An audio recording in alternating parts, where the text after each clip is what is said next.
Pass होण्यासाठी जेवढे गुण लागतात त्यापेक्षा सीताला 20% गुण जास्त आहेत आणि गीताला 10% गुण कमी आहेत. दोघींच्या गुणांमधील फरक हा 120चा असेल तर परीक्षा किती गुणांची होती?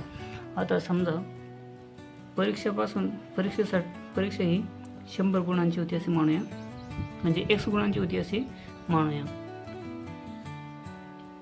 आता सीताला मिळालेले गुण आणि गीताला मिळालेले गुण यांची आपण तुलना करूया. आता सीताला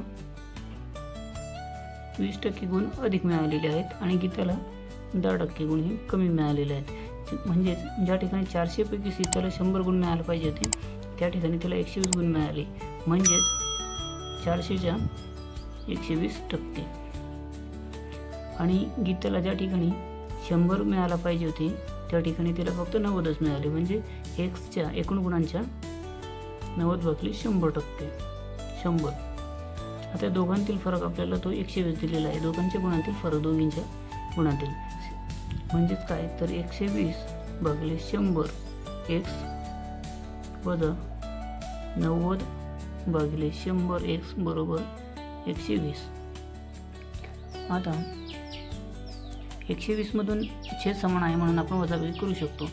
120x 90x/100 बरोबर 120. 120 मधून 90 गेल्यानंतर 30 उरतात. 30x/100 बरोबर 120. आता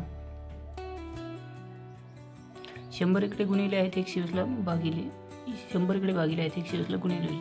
30x बरोबर 120 गुणिले 100. आता 30 हा इकडे गुणिले आहे तो इकडे भागिले होईल.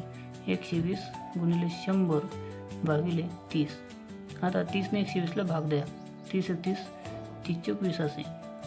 4 गुणिले 100 x बरोबर 4 गुणिले 100 बरोबर 400. म्हणजेच परीक्षा ही 400 गुणांची होती.